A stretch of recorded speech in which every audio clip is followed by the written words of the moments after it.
Up, bienvenue sur le podcast Conversation Awesome avec Karmakin.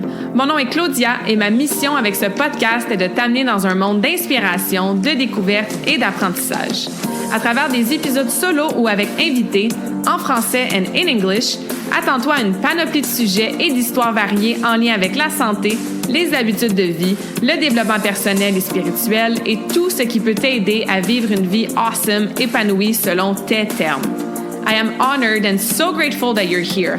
Merci de partager le podcast en grand nombre, de t'y abonner et de laisser 5 étoiles et un review sur ta plateforme d'écoute préférée. All right, let's dive in dans la nouvelle conversation de la semaine et merci encore d'être à l'écoute. You're awesome.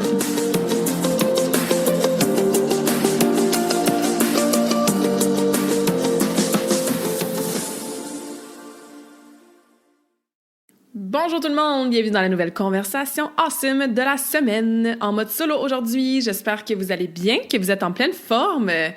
Peu importe tu es où en ce moment en train de m'écouter, sache que je l'apprécie, que tu prennes du temps dans ta journée pour écouter le podcast. Ça me fait toujours vraiment plaisir de voir les écoutes qui montent tranquillement, mais sûrement de voir vos reviews, de voir vos 5 étoiles sur Apple, Spotify, Google, d'avoir votre feedback, que ça soit sur les réseaux sociaux ou par courriel, de vous croiser à quelque part dans la vraie vie, en présentiel, puis que vous me dites que vous aimez le podcast, puis que vous écoutez les épisodes. C'est vraiment une plateforme de contenu que j'adore faire, j'adore créer, j'adore partager. Donc, merci d'être à l'écoute. Si c'est ta première conversation aujourd'hui, bienvenue dans les nouvelles conversations awesome. Et dans les anciennes aussi, parce qu'on est rendu à plus de 220 épisodes. Donc, scroll, fais des recherches, va voir des sujets qui t'intéressent et n'hésite pas à découvrir les 4 dernières années du podcast. Et si tu es ici régulièrement, à chaque semaine, que tu es fan numéro 1 du podcast et quand l'épisode sort le jeudi matin, tu es une des premières à les écouter parce que je sais qu'il y en a parmi vous que c'est ça. Moi, je suis certainement comme ça avec certains des podcasts que moi j'écoute. Bienvenue aussi dans la nouvelle conversation et toutes les autres conversations qu'on peut réécouter des fois. Même moi, souvent, je vais réécouter certains épisodes, pas parce que je veux m'entendre moi nécessairement, mais parce que je veux me rappeler de certaines choses que j'ai dit quand j'étais dans un état X où je veux replonger dans la sagesse, la passion, l'expertise de certains de mes invités awesome, parce que oui, j'ai des invités awesome vraiment à chaque 2 semaines. Fait que bref, yay! Bienvenue sur le podcast. On est là pour une nouvelle conversation awesome sur mon nouveau sport. Aujourd'hui, on va parler Jiu-Jitsu, BJJ, Brazilian Jiu-Jitsu, BJJ, Jiu-Jitsu. Je vais sûrement utiliser ces différents termes-là au courant de la conversation aujourd'hui. Et si t'es comme, ça m'intéresse pas le Jiu-Jitsu, je veux jamais en faire de ma vie, non, reste quand même à l'écoute. Parce que ce que je veux te partager aujourd'hui, c'est 12 leçons et principes que ma première année en Jiu-Jitsu m'a appris. Puis c'est des leçons, des principes que vous me voyez venir, j'applique aussi dans ma vie personnelle et professionnelle et dans différentes sphères de vie au-delà du sport du Jiu-Jitsu. Donc, mon intention aujourd'hui, c'est de vous inspirer par ces leçons, ces principes-là, de vous amener des pistes de réflexion, comme j'aime bien faire aussi, peut-être de voir des choses différemment avec un œil nouveau, un changement de mindset, une ouverture d'esprit, pour que je puisse vous transmettre qu'est-ce que moi, très, très, très humblement, d'ailleurs, ça fait partie d'une des leçons, très, très, très humblement, j'ai appris grâce à ce sport-là, et j'en connais genre 1%, et peut-être même 0,5%. 1 an, ça peut paraître beaucoup pour certaines choses, mais pour le Jiu-Jitsu, c'est très, très peu. Parce que c'est un sport qui demande beaucoup, beaucoup de temps, beaucoup de showing up. Il y a tellement, tellement, tellement, tellement à apprendre. Donc, je veux vraiment plonger là-dedans aujourd'hui, vous partager les 12 choses, que c'est ça. Ma première année en Jiu-Jitsu m'a appris. Et en fait, vous donner un petit peu de contexte pour commencer, c'est que vers la fin 2023, début 2024, j'avais vraiment cette envie-là d'avoir un nouvel objectif par rapport à mon pilier mouvement, donc mon entraînement, mes activités physiques, etc. Moi, j'ai fait surtout du patin artistique au début de ma vie, donc de 5 ans à 18 ans. C'était vraiment mon sport principal. J'en mangeais, j'étais une patineuse, c'était tellement mon identité. J'ai fait sport-études, j'ai compétitionné, etc. J'ai coaché aussi le patin artistique à temps partiel et à temps plein entre 9 ans et 16 ans. J'étais assistante coach, mais vraiment gagné ma vie avec ça à partir de 16 ans jusqu'à la pandémie. Donc, j'ai coaché une 15aine d'années. dans différents clubs, différents niveaux, faire des chorégraphies, faire du hors-glace, etc., tu sais. Donc ça, c'était vraiment mon sport. Et ça reste à ce jour ma première passion, là. Je veux dire, je remets les pieds sur la glace. On a fait un spectacle de patin dernièrement, puis juste d'avoir remis mes pieds sur la glace, puis ressenti l'odeur, puis les lames qui coupent. Écoute, ça reste que ça me donne des frissons, puis j'aime ça, puis ça va toujours être ma première passion. Mais après que j'ai fini ma carrière de patineuse, je suis rentrée un petit peu plus dans tout ce qui est l'entraînement en force, hein, donc le powerlifting, la dynamophilie. J'ai fait une seule compétition en 2016 ou 2017, je me trompe toujours. D'habitude, je suis super bonne dans les dates, mais celui-là, je pense que c'est ça, ma compétition était en 2016, mais j'ai continué à en faire en 2017. Puis après ça, j'ai lancé Karmakin, donc ça devenait vraiment intense pour mon système nerveux d'être en lancement d'entreprise et de faire des gros workouts de powerlifting.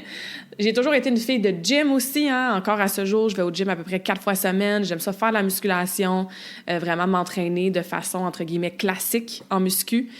Et dans les 5 dernières années à peu près, j'ai commencé à rajouter beaucoup de variété dans mes entraînements, dans mes moments mouvements, pour plein de raisons que j'ai déjà parlé sur le podcast, entre autres parce que je veux vieillir en santé puis être super fluide et mobile et avoir aucune blessure, aucune restriction. Et l'entraînement en force, comme je faisais dans le temps, c'était peut-être pas en lien avec ça, commencer à avoir un petit peu mal à la hanche, etc. Puis aussi, juste un peu blasée. Même si je suis une fille de gym, j'avais besoin de nouveau. Fait que dans les 5 dernières années, plus de vélo, plus de randonnée, plus de yoga. J'ai commencé à faire du animal flow aussi, du mace training. Donc, si vous ne savez pas c'est quoi, vous pouvez aller voir sur YouTube. Donc, bouger différemment. Et comme je disais, dans la dernière année et demie, donc avant de commencer le Jiu-Jitsu, je me disais, j'aimerais ça avoir vraiment un objectif. C'est cool là, de bouger différemment, de des fois prendre mon vélo, des fois aller faire un cours de yoga, aller au gym. Donc, c'est awesome. Là, ça m'amène de la variété, je ressens dans mon corps, ça me fait du bien, la motivation est là, etc. Mais j'avais envie de commencer quelque chose vraiment en dehors de ma zone de confort. J'avais envie de me challenger. J'avais envie de faire quelque chose parce que je pouvais voir et ressentir une amélioration. Tu sais, par exemple, les gens qui se mettent à la course, c'est cool de voir que, il y a un mois, je n'étais pas capable de courir 2 km sans arrêter, et là, je suis capable maintenant. Ou, il y a un mois, je faisais 5 km en 40 minutes, là, je le fais en 38 minutes. Donc, oui, dans le gym, je peux voir des fois que je lève un petit peu plus lourd et tout, mais comme j'ai plus des objectifs de force, justement, mes résultats, c'est pas mal sur un plateau, puis c'est bien correct. Tu sais, je m'entraîne pas pour la performance dans le gym. Fait que j'avais envie, bref, de retrouver une espèce d'objectif aussi chiffré, puis être capable de vraiment mesurer mon progrès d'une certaine façon, tu sais. Et je m'entraînais de temps en temps avec Max Powers, qui a été sur le podcast pour nous parler des 5 powers de la santé, qui, entre autres, parle du Jiu-Jitsu parce que lui, il est ceinture noire en Jiu-Jitsu. Donc, c'est ça, fin 2023, début 2024, on se voyait assez souvent parce que je m'entraînais avec lui, je faisais ses cours d'entraînement fonctionnel. Je l'avais aidé aussi à partir sa business de coaching en ligne. Et il me disait souvent, Claude, tu devrais essayer le Jiu-Jitsu, tu devrais essayer le Jiu-Jitsu. Puis là, il me parlait des bénéfices, comment lui, ça l'avait complètement changé sa vie, tu sais, tu devrais venir essayer un cours. Fait que finalement, j'ai été essayer un cours avec Max, je pense que c'était au mois de mai, fait que début mai 2024. Et pendant le mois de mai, j'ai fait quelques essais parce que le gym où est-ce que Max est un petit peu loin de chez moi, là. Fait que il m'a dit non, on va à Sainte-Anne-de-Bellevue, il y a un bon gym aussi. Fait que j'avais fait un essai gratuit là. J'avais été à New York aussi. Oui, c'est ça. Fait que c'était fin avril mon premier cours. Puis les cours gratuits que j'avais essayés à différents endroits, c'était en mai parce que j'avais été à New York au début mai pour voir Deadmau5 avec mon frère. Et mon frère venait me rejoindre plus tard parce que lui, il partait de Boston. Donc, j'avais été faire un cours de Jiu-Jitsu, mon 2e cours à vie. Je me suis juste pointée dans un gym de Jiu-Jitsu à New York parce que Max m'avait dit que c'était vraiment un bon gym réputé. Puis j'étais juste comme, salut, je peux-tu faire un essai gratuit puis venir m'entraîner? Puis il y avait genre 30 personnes. Puis c'était un cours de 2h30. J'ai eu tellement mal, j'ai tellement sué. C'était tellement intense, mais j'ai comme vraiment, vraiment aimé ça. Bref. Et finalement, je me suis inscrite officiellement le 10 juin à Sainte-Anne-de-Bellevue au Gracie Barra. Donc, on est au mois de mai en ce moment. Fait que, tu sais, c'est ça. Ça fait comme un an. 10 juin, ça va être ma date officielle là, que je me suis inscrite. Mais avant ça, j'avais fait quelques cours d'essai. Donc, qu'est-ce que c'est que Jiu-Jitsu, si vous ne savez pas c'est quoi? Bien que ça fait ça fait comme un an que j'en fais. Je suis vraiment pas experte là-dedans, là. Mais, en fait, le Jiu-Jitsu en soi, ça a été inventé au Japon, puis amené par un Japonais au Brésil dans les années à peu près 1915. Et vers les années 1925, c'est là que la famille Gracie a fondé le Brazilian Jiu-Jitsu, donc le Jiu-Jitsu brésilien, qui venait bien sûr de l'inspiration du Jiu-Jitsu japonais. Par contre, la famille Gracie qui étaient très, très nombreux. Il y avait comme, je pense que c'est 4 frères de mémoire. Je me souviens toujours de Elio puis Carlos. Donc, c'est souvent les 2 frères principaux auxquels on pense quand on parle de vraiment la fondation du Jiu-Jitsu brésilien. Et en fait, c'est que, entre autres, Elio, encore une fois de mémoire, là, je me trompe peut-être dans les noms, mais un des frères était vraiment petit. Tu sais, je pense qu'il pesait, mettons, 140 livres, il était petit, et il arrivait à, grâce à des techniques du Jiu-Jitsu, que lui, il a justement tweaké un petit peu, ajusté un petit peu, donc fondé le Brazilian Jiu-Jitsu, pour lui permettre quand même de gagner, de soumettre, de mobiliser des adversaires beaucoup plus grands, beaucoup plus forts, beaucoup plus gros que lui. Fait que c'est un sport qui est extrêmement technique. Au Gracie, où est-ce que je m'entraîne, c'est vraiment Jiu-Jitsu for everyone. Donc, c'est le Jiu-Jitsu pour tout le monde. Pour les enfants, pour les femmes, pour les personnes qui sont plus faibles, entre guillemets, pour qui ont peut-être un physique plus frêle, qui sont plus petits, peut-être moins forts, peut-être moins musclés. Parce que grâce à des techniques super efficaces, c'est probablement un des seuls sports que même quand tu te retrouves dans une position vraiment, comment dire, dans d'autres arts martiaux, tu t'aurais perdu ou il n'y aurait pas vraiment de façon de t'en sortir, ben Jiu-Jitsu nous donne des techniques pour qu'on puisse s'en sortir, justement. Par exemple, quand on est couché sur le dos puis il y a quelqu'un sur nous, ben c'est facile de voir que tu n'es vraiment pas en position avantageuse. Par contre, avec différentes techniques, ben tu peux te ramasser sur le top, tu peux soumettre la personne même d'une position où est-ce que de l'extérieur, tu sais, tu semblerais vraiment pas avoir l'avantage. Puis tu n'as probablement pas l'avantage, mais il y a des techniques qu'on peut apprendre à ce niveau-là. Puis, comme je vous disais, la famille Gracie, je pense que j'ai lu un livre, entre autres, que je vais vous parler tantôt par rapport au principe. Je pense qu'il était comme 105 enfants et petits-enfants. Fait que tout le monde dans la famille, suite aux frères, en fait, plus âgés, qui ont appris, encore une fois, de l'inspiration japonaise, que dans les années 1920-25 à peu près, ben, ils ont fondé le BJJ, ben, ils ont vraiment comme créé une armée de praticiens, professeurs, étudiants, élèves d'arts martiaux du BJJ. Et c'est comme ça que ça a commencé à faire boule de neige et qu'il y a de plus en plus de gens qui ont commencé à connaître ça. C'est vraiment cette famille-là, la famille Gracie. Il y a beaucoup, beaucoup de clubs de nos jours parce que ça devient de plus en plus populaire. Et les clubs Gracie Barra, ben tu sais, c'est ça. Je suis allée à un Gracie à New York. Là, je vais à celui à Sainte-Anne. Max y enseigne à celui au headquarters qui est sur Notre-Dame, tu sais, au quartier Saint-Henri à Montréal. Fait qu'il y en a vraiment partout dans le monde. Et ils ont vraiment une méthodologie, ils ont vraiment une façon de former leurs coachs et leurs professeurs. Et c'est vraiment super. Tu sais, donc, ça serait vraiment une place que je recommanderais à essayer parce que, justement, il y a un aspect vraiment de communauté, de sécurité, de faire attention, d'apprendre les bonnes techniques, d'avoir une bonne éthique, de se respecter, etc. Comme dans la plupart des arts martiaux. Hein, c'est juste que, tu sais, il y a plusieurs gyms différents. Là, donc, ça, c'est vraiment la famille qui a fondé puis qui a créé son armée de 100 quelques enfants et petits-enfants. Puis aussi, ce qui est cool, c'est qu'un des frères, je pense que c'est Royce, il a été le premier champion du UFC. Puis il a gagné, entre autres, grâce à des techniques de Jiu-Jitsu. Donc, les gens, ils ont vu ça au premier combat, première soirée, premier match, je sais pas c'est quoi le terme exact, là, de UFC, hein, quand ça a commencé.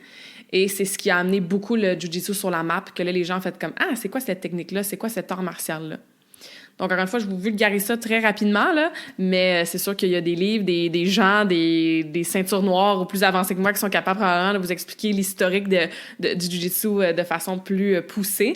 Mais voilà un peu d'où ça vient, tu sais. Fait que ça ressemble à quoi? Ça ressemble à du chamaillage. Ça se passe beaucoup au sol, le Jiu-Jitsu. T'es très, très collé sur ton partenaire. Donc, moi, je pensais que c'est quelque chose qui allait peut-être me déranger au début, tu sais, de faire comme on dit, on est vraiment collés avec tout le monde roule ensemble, t'as de la sueur, tu sais, c'est quand même intense, là. Mais finalement, non, ça m'a pas dérangé.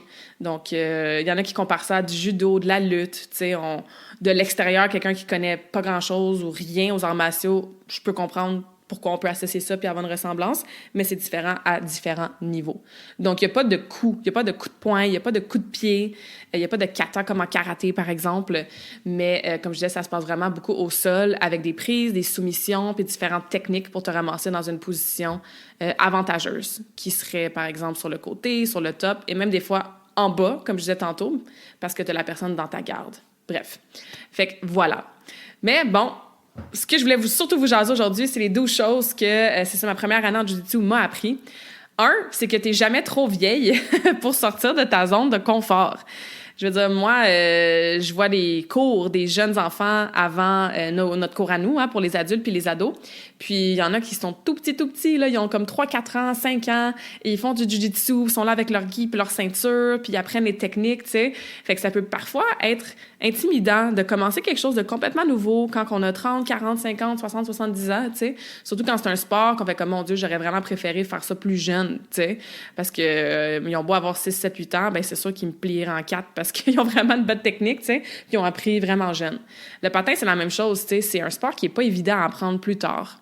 Ça peut être dangereux, on fait comme crime si je tombe sur la glace, je vais peut-être me blesser, etc.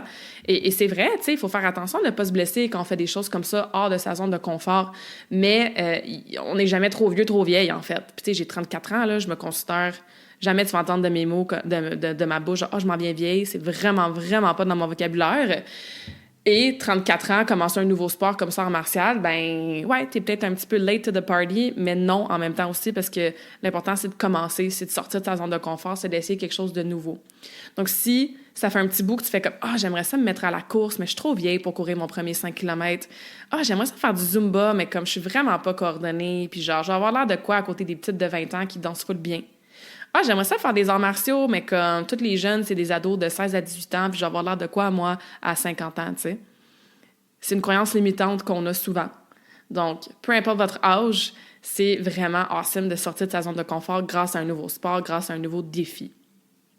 La deuxième chose, c'est qu'une chose peut mener à plein d'autres choses. Puis qu'est-ce que je veux dire par là? C'est que, en fait, de commencer un nouveau sport complètement à 34 ans, j'avais 33 l'année passée, mais bref, dans ma début trentaine, alors que ça faisait vraiment longtemps que je faisais pas mal les mêmes choses, hein, le patin pendant super longtemps, puis après ça, entraînement en force, gym, muscu, c'est pas mal tout dans la même branche. Quand tu essaies quelque chose de nouveau complètement, tu réalises que, je peux m'ouvrir sur vraiment plein d'autres choses. Fait que je sais pas combien de temps je vais faire du jiu-jitsu, honnêtement. C'est dur sur le corps. Comme je disais au début, en introduction, tu sais, amener de la variété dans mes workouts, c'était entre autres parce que je voulais m'assurer de pas avoir de déséquilibre musculaire, de pas avoir de faiblesse au niveau de certaines qualités motrices, tu sais, d'être capable de faire différentes choses sans limitation, sans douleur, sans restriction. Et le judo, c'est quand même tough sur le corps. T'sais, on a beau faire attention, apprendre les techniques. Des fois, ça peut devenir intense quand on roule à la fin, tout ça. Donc, j'ai beaucoup plus de tension, de même petites blessures depuis que j'ai commencé le jiu-jitsu, mettons, qu'avant. Ou plutôt dans les dernières années, après le patinage puis le powerlifting, tu sais. Fait que je me disais, mon Dieu, OK, je vais peut-être pas faire ça pendant 10 ans parce que ça va dépendre comment mon corps va réagir. Puis si je commence à avoir trop mal ou avoir des tendinites ou des choses qui guérissent pas, tu sais, parce que je le fais de façon constante 2 fois par semaine, je vais peut-être aller faire autre chose puis essayer d'autres choses. Et là que j'ai commencé à essayer le jiu-jitsu, quoi d'autre que je peux découvrir, tu sais? Fait que là, j'ai comme envie d'essayer du capoeira, peut-être faire du kickboxing, tu sais. Donc, encore une fois, quand on s'ouvre à une chose, on sait pas, ça peut nous ouvrir à plein d'autres choses aussi, tu sais. Fait que ça, je trouvais ça cool d'avoir ces réflexions-là assez rapidement. Dans mes premiers mois, j'étais comme, OK, là, je fais ça, mais comme, je vais peut-être faire ça pour 1 an, 2 ans, puis après ça, peut-être que je vais essayer justement du capoeira pendant une autre année ou 2, ou peut-être que je vais essayer autre chose qui n'est pas un art martial, tu sais. Donc, je trouve ça cool, cette ouverture-là, parce qu'on se sort justement de ce qu'on connaît. Puis on s'expose à quelque chose de nouveau. Alors, quoi d'autre de nouveau que je peux m'exposer, tu sais? Point numéro 3. Une autre leçon que ça m'a appris, c'est que des fois, on commence des processus, on commence des transformations. On est sur un journey, hein? On est dans un chapitre de vie où est-ce qu'on part de quoi. Et ça m'a fait réaliser que ce sur quoi on focus au début de ce processus c'est sur quoi on focus au début de ce processus-là, c'est pas nécessairement ce sur quoi on va focuser sur le long terme. Ou, formulé différemment, les buts que tu as au début d'une démarche quelconque, ça veut peut-être pas nécessairement dire que ça va être les mêmes buts puis les bons buts sur le moyen long terme. Exemple avec moi au Jiu-Jitsu, la façon que ça fonctionne au Gracie, c'est que, comme dans plusieurs arts martiaux, tu as des passages de ceinture. Il n'y a pas beaucoup de ceintures pour les adultes en Jiu-Jitsu. Donc, il y a la blanche, la bleue, la mauve, la brune et la noire. Donc, ça prend quand même pas mal de temps entre chaque ceinture. Et ce qui se passe, c'est que tu peux avoir des stripes. Tu peux avoir des barres, si je peux appeler ça comme ça, sur tes ceintures jusqu'à temps que tu sois prête à... C'est quoi le mot qu'on utilise? Avoir une promotion. À être promu à passer, à te qualifier, à upgrader, à up-leveler, bref, à la prochaine ceinture. Et il y a vraiment des conditions pour que tu puisses passer tes ceintures puis avoir tes stripes. Entre autres, la constance de tes entraînements, parce que une des leçons que je vais vous partager aujourd'hui, c'est que c'est super important de toujours show up puis de juste te présenter puis d'être constante. Donc, il faut que tu viennes minimum 2 fois par semaine de façon constante. Et il faut bien sûr que tu puisses démontrer que tu es en train de t'améliorer puis de développer des habiletés puis d'être capable de faire des nouvelles techniques, tu sais, puis bon. Fait qu'il y a différents critères, puis c'est vraiment encore une fois, nous, c'est comme ça qu'on fonctionne au Gracie, c'est vraiment ton professeur et tes coachs. Professeur, c'est quand tu as ta ceinture noire. Les coachs, c'est ceux qui n'ont pas encore leur ceinture noire. Ben eux, ils jugent que tu es digne, tu es prête à recevoir ta stripe et ou ta nouvelle ceinture. Donc, de la ceinture blanche à la ceinture bleue, ben tu as 4 stripes. Fait que pour avoir ta première stripe, ben c'est après 1 mois d'avoir commencé. Évidemment, si tu respecte les critères. Genre, t'es allé minimum 2 fois semaine, puis tu t'améliores. Après ça, c'est 2 mois plus tard, t'as ta deuxième, 4 mois plus tard, ta troisième, 4 mois plus tard. Fait que, tu sais, il y a des time frames comme ça. Et moi, je me souviens qu'au début, c'était vraiment une grosse motivation puis un gros but là, d'avoir mes stripes. Puis j'étais comme, OK, là, faut vraiment pas que je manque une pratique, une constance, parce que comme je veux vraiment avoir ma stripe, ma première stripe là, le plus vite possible, tu sais, où je veux pas que ça soit repoussé à plus tard, tu sais. Puis après ça, OK, là, je suis rendue à 2 mois, là, je devrais avoir ma deuxième, tu sais. Puis j'ai eu ma 4e il y a pas si longtemps, puis je parlais avec un autre gars qui lui aussi est à sa 4e, puis j'étais comme, hey, tu vas être ta veille d'avoir ta ceinture bleue, tu sais. Il dit, je suis pas pressée, tu sais. Puis je suis comme, c'est drôle, moi non plus. Autant qu'au début, j'avais comme hâte d'avoir mes stripes, tu sais, que là, j'étais comme, je suis pas pressée pantoute, ça va prendre le temps que ça prendra pour avoir ma ceinture bleue. Tu réalises que comme, c'est tellement pas about that, tu sais, c'est pas de se dépêcher de stripe en stripe, mais c'est vraiment tout le journey, puis plus ça va, plus j'apprends, puis je me le fais dire par les ceintures, plus avancé que moi, plus ça va aller, plus tu vas apprendre, plus tu vas te rendre compte que tu connais rien, tu sais. Donc, au début, tu sais, focusser sur « mon but, c'est d'avoir mes stripes », là, je me suis rendu compte qu'avec le temps, que comme, finalement, c'est pas vraiment ça, le focus, tu sais. C'est mon amélioration personnelle. Puis je suis pas pressée d'adhérer vers un prochain niveau, tu sais, parce que je veux vraiment être prête, puis le ressentir, puis le mériter, tu sais.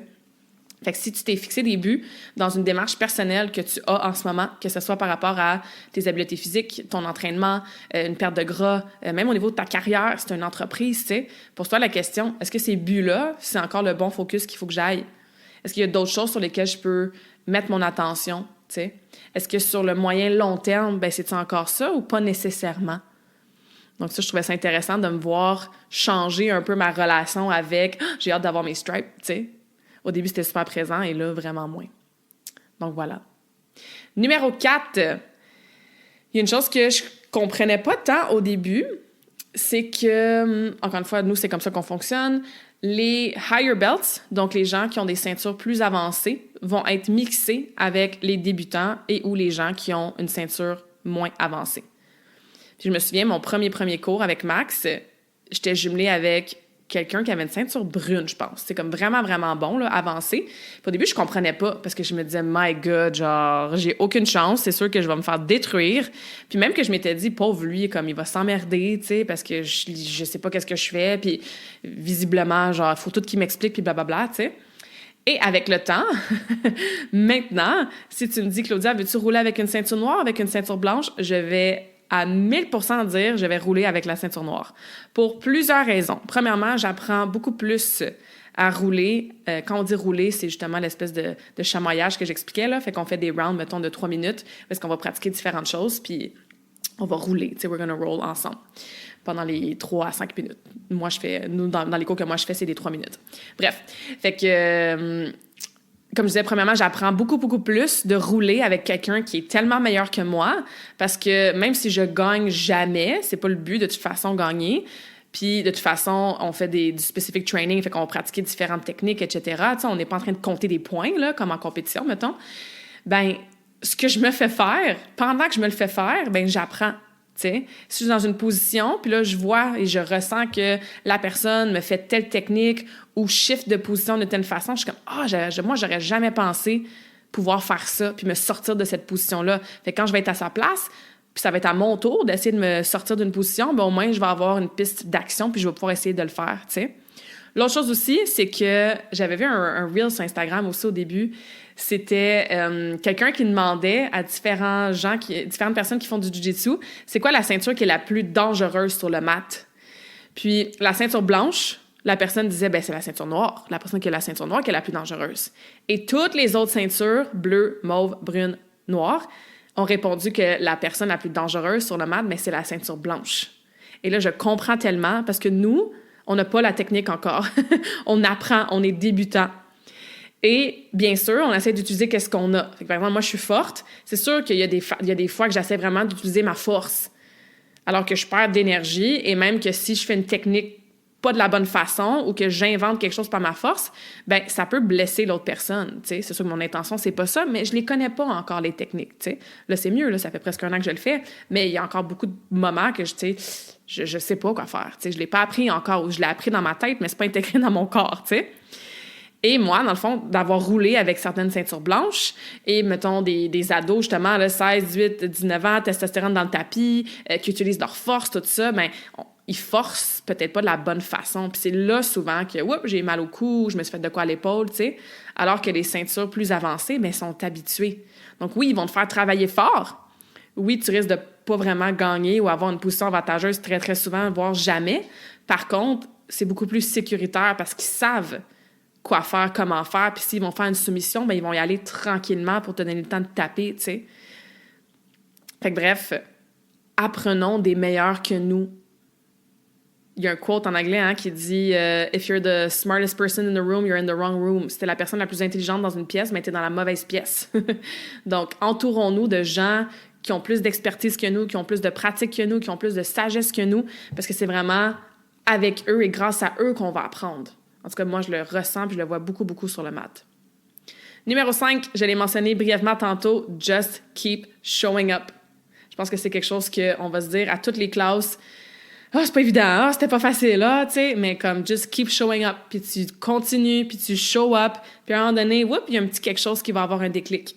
Il y a un petit quelque chose qui va faire comme « Hey, j'étais pas capable de faire ça il y a 1 mois. » Tu vas faire une technique ou tu vas faire un exercice ou tu vas répondre d'une telle façon. Tu vas dire « Hey, maintenant, c'est plus facile pour moi de faire ça. C'est plus naturel, c'est plus intégré. » C'est pour n'importe quoi dans la vie. Just keep showing up. La constance est toujours show up, te présenter à ta routine matinale, à ton meal prep du dimanche, à ta méditation, à ton cours d'espagnol, à ton cours de réno, ton cours de cuisine, même quand c'est difficile, même quand tu as l'impression que tu t'améliores pas full, just keep showing up. Et à un moment donné, ben, ça va amener un petit peu plus de facilité, un petit peu plus d'aise. Il y a des choses qui vont avoir un déclic, tu sais.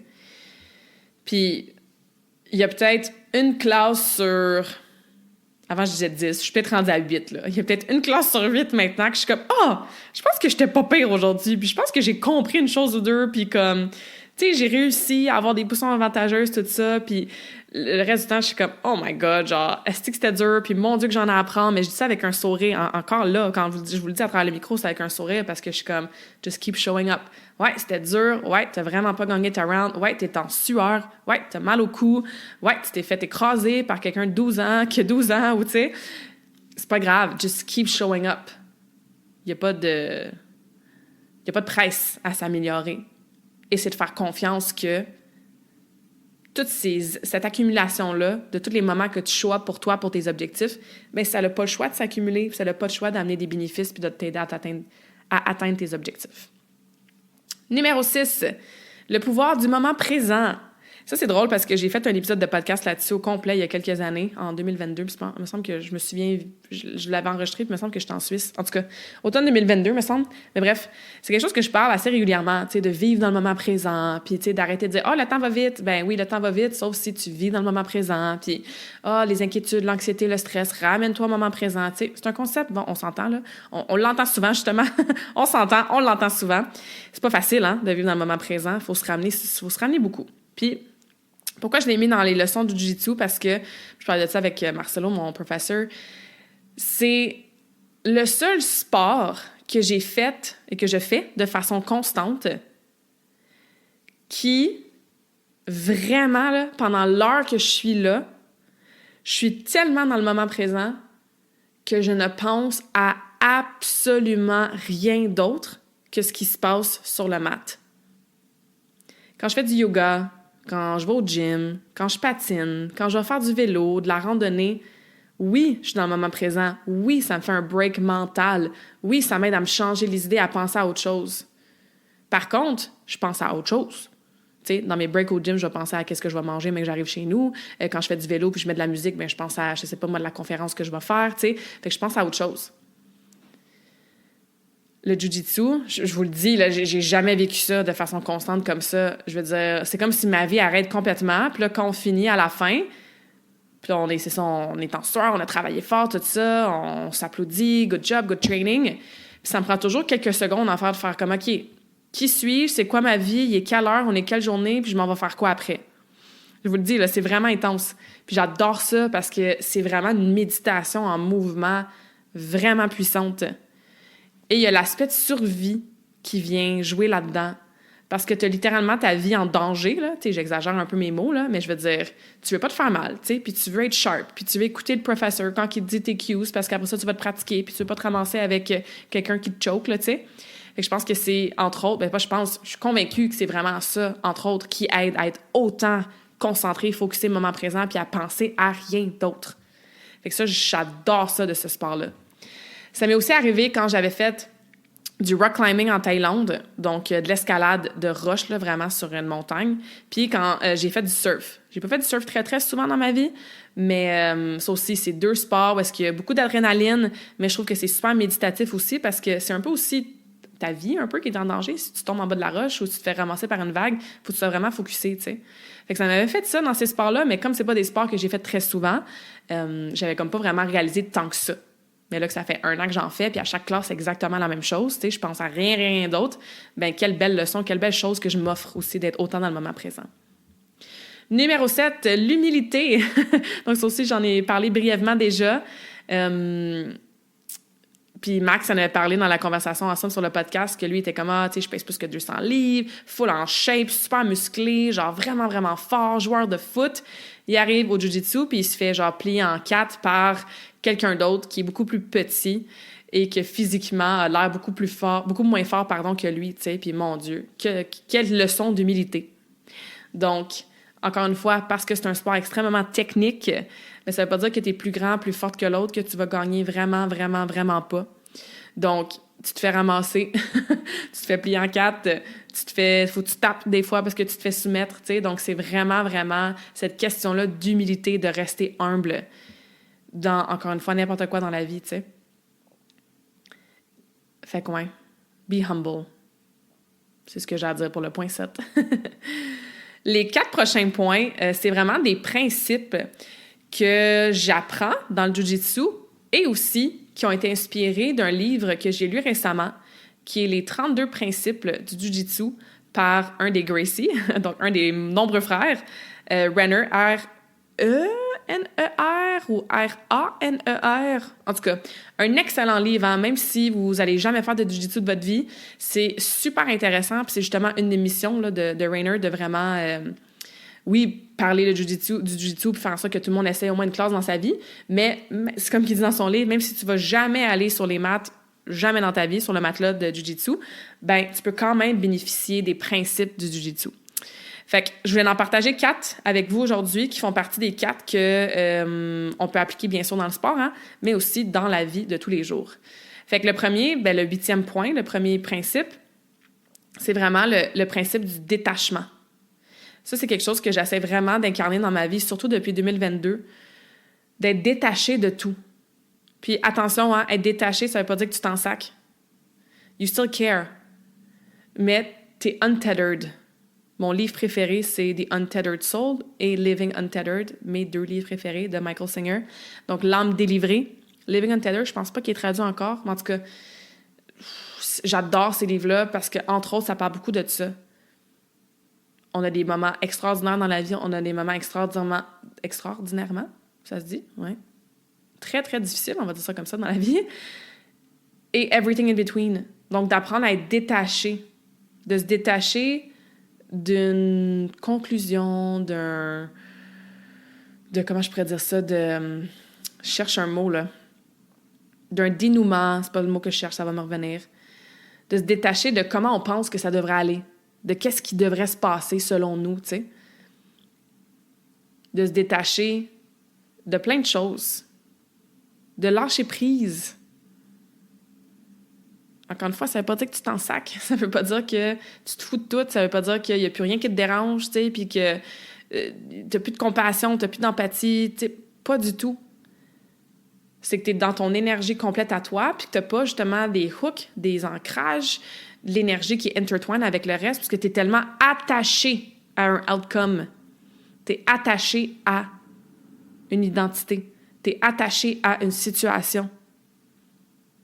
Donc, tu vis la situation, tu vis la relation, tu vis ton identité, mais tu es détaché de ça, dans le sens que si ça l'arrête à un moment donné, et ça va arrêter, hein, s'il y a bien quelque chose dans la vie, c'est que tout est temporaire, incluant notre vie, point, ben tu es correct avec ça.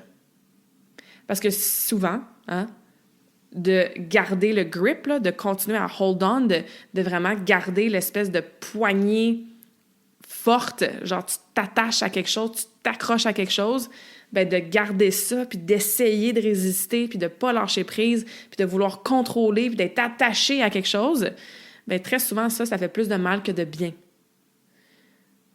Fait que laisser aller les choses, même les personnes, les situations, se détacher de...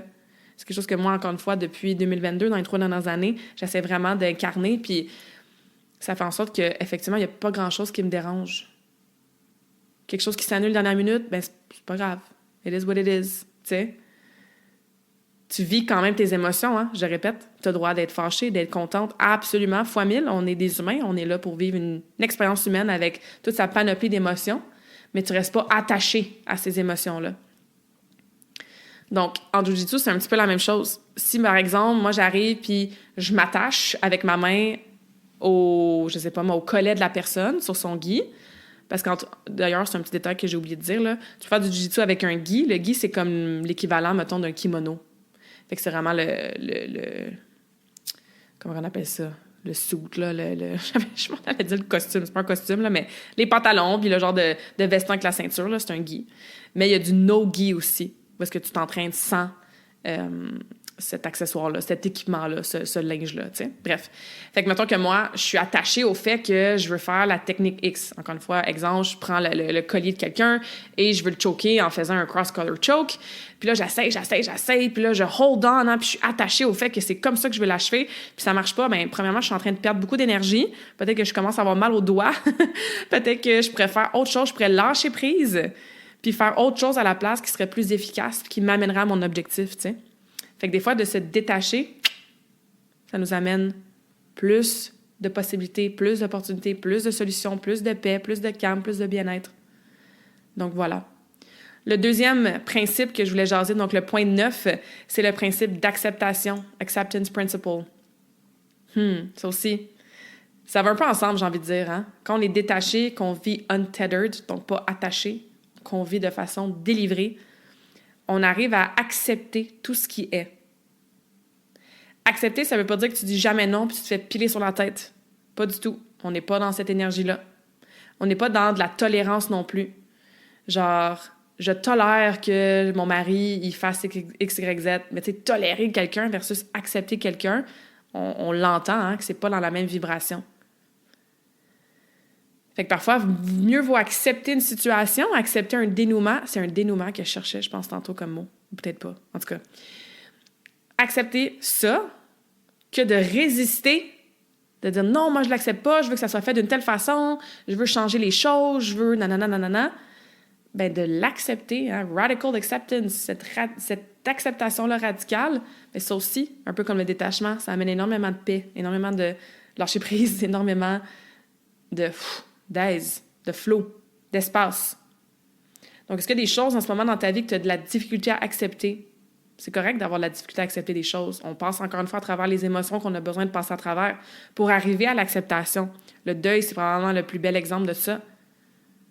C'est pas mal tough, un deuil, là, on va se le dire. Là. C'est une créature à beaucoup de têtes, puis chaque tête a son émotion. On a du déni, on a de la colère, on a du bargaining, on a de la tristesse, hein? Et à un moment donné, on arrive à l'acceptation. Mais il faut passer à travers toutes ces émotions-là pour y arriver. Versus résister. Résister, puis pas accepter que la personne, par exemple, est décédée.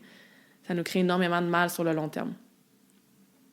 Troisième principe, le principe de l'horloge, the clock principle.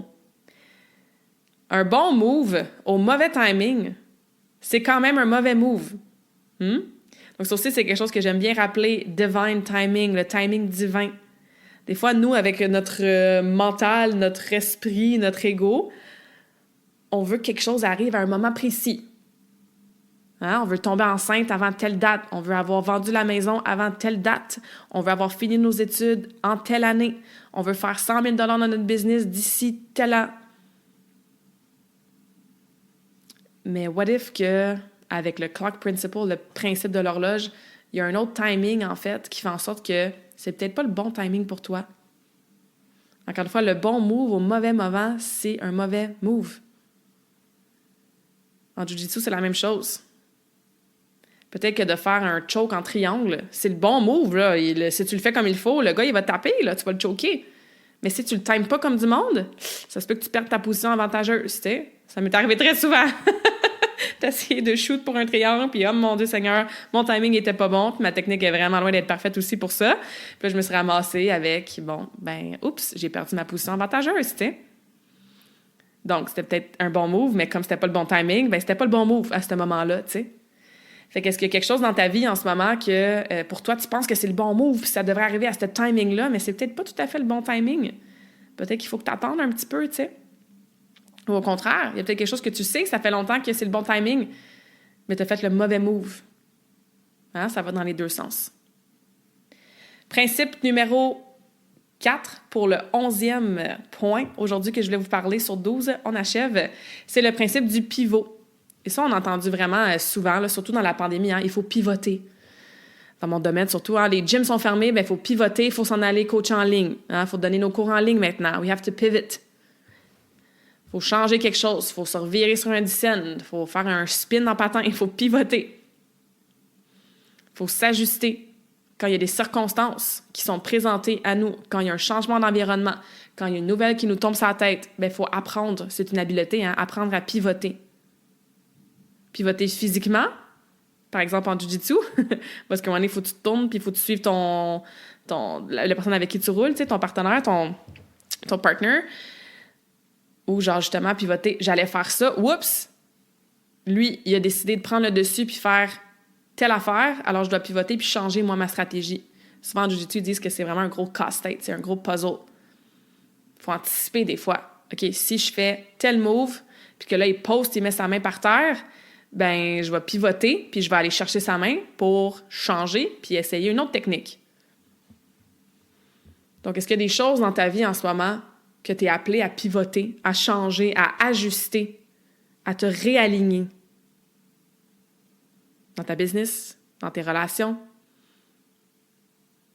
pour ta santé. Donc, le principe du pivot, encore une fois, on en entend beaucoup parler, surtout depuis la pandémie, parce qu'il y a beaucoup de gens qui ont dû pivoter, mais je trouvais que c'était quelque chose d'important à se rappeler. Et finalement, le dernier point, qui est une grande leçon qui ressort de tout, en fait, puis qui est importante dans la vie, hein, c'est de toujours être en mode apprentissage, toujours être un étudiant, une étudiante, toujours vouloir grandir, évoluer, apprendre. Always be a student. Les ceintures noires, même ceinture brune, ceinture noire, les gens que ça fait des années qui font du jiu-jitsu. Ça, avoir une ceinture noire, ça prend, d'après moi, minimum 10 ans, là, tu sais. Ça en fait du temps sur le matelas. Ils vont le dire. Quand tu as ta ceinture noire, c'est quasiment là que ça commence, en fait. C'est quasiment là que tu deviens encore plus étudiant qu'avant. C'est là que l'apprentissage double, triple, quadruple. Alors que parfois, on peut penser « Hey, t'es rendu à ta ceinture noire, cool, t'as tout appris, you made it, all good, c'est fini. » Non. Souvent, c'est là qu'ils vont dire que ça ne fait que commencer. Puis, je fais une analogie avec le Reiki. J'ai donné un cours il n'y a pas longtemps, puis on parlait justement de ça, le fameux terme « maître Reiki ». Puis ce terme-là, maître Reiki, ça veut dire Ça veut pas dire que t'es meilleur que tout le monde puis c'est toi la maître. Non, non, non. Ça veut dire que tu maîtrises quelque chose. Et comme je leur disais, moi, depuis que j'ai le titre de maître Reiki en janvier 2025, ben j'ai jamais eu autant appris puis autant étudié le Reiki dans les 20 dernières années. Ça fait 20 ans que le Reiki est dans ma vie, que depuis les 5-6 derniers mois, que depuis que j'ai ce fameux titre-là, tu sais, qui a, en plus de nos jours, un petit peu moins de valeur, hein, parce qu'il y a tellement de gens maintenant qui se font certifier en genre une fin de semaine ou 2 semaines, qui deviennent maître Reiki, là. Ça, c'est une autre conversation, mais je veux dire, une fois que tu deviens maître, c'est là que ça commence, j'ai envie de dire. C'est là que tu es encore plus étudiante. C'est là que tu apprends encore plus, que tu grandis puis que tu es ouverte à always be a student. C'est pas parce que tu as maintenant la ceinture noire ou que tu as maintenant le titre de maître ou de professeur que c'est comme parfait, j'ai tout appris. Ben non, au contraire. Fait que où est-ce que dans ta vie peux-tu continuer d'être une étudiante, d'apprendre, d'évoluer, de grandir, de t'ouvrir l'esprit? Parce que je pense que c'est une autre raison de pourquoi on est sur cette belle planète Terre en tant qu'humain, hein? Oui, pour vivre nos émotions, pour guérir des choses, mais surtout pour évoluer, hein? Pour évoluer en tant que personne, pour évoluer en tant qu'âme. Donc, always be a student. Fait que voilà, c'est ce que j'avais envie de vous partager dans cette nouvelle aventure qu'est le Jiu-Jitsu. Encore une fois, je sais pas combien de temps je vais continuer. J'ai des cours que je sors, puis je suis comme « Oh mon Dieu! » Genre, j'ai mal au cou, j'ai mal à l'épaule, c'est vraiment intense, tu sais, puis je ferai pas ça pendant 10 ans, bref. Puis il y a d'autres cours que je sors, je suis comme « C'est amazing! Je vais me rendre à ma ceinture noire, puis c'était un bon cours aujourd'hui! » Puis tu sais, fait que pour l'instant, j'aime ça. Pour l'instant, j'en fais 2 fois par semaine de façon constante. Il y en a qui en font plus, hein, mais moi, 2 fois, c'est un bon beat pour que je puisse justement récupérer entre les séances. Je veux pas faire de compétition non plus. Je continue à aller au gym 4 fois semaine, faire mon vélo, mon yoga, tu sais, fait que ça fit bien dans mon lifestyle, dans ma vie, dans mes objectifs. C'est sûr que j'arrête pas tant que j'ai pas ma ceinture bleue. Donc, c'est effectivement un objectif que je me suis mis. Je crois que c'est réaliste d'avoir ma ceinture bleue d'ici la fin 2025. Donc, je vous tiendrai au courant. Je ferai peut-être un petit post là, sur les réseaux sociaux. Je vais en parler sur le podcast. Donc, je crois qu'effectivement, c'est réaliste d'avoir ma ceinture bleue d'ici la fin de l'année. Mais en temps et lieu. Et quand le divine timing sera là. Fait que voilà, le but de cette conversation awesome, c'était pas nécessairement de vous inspirer à aller faire du Jiu-Jitsu en soi. Si vous voulez l'essayer, par contre, vous habitez proche de Sainte-Anne, dites-moi là, vous viendrez faire un cours avec nous. C'est vraiment une belle gang aussi, là. Souvent, je suis toute seule avec genre une dizaine de gars puis d'hommes, tu sais, puis je me sens jamais comme weird ou genre intimidée ou que comme ils vont me faire mal, ils vont me blesser. Pas du tout.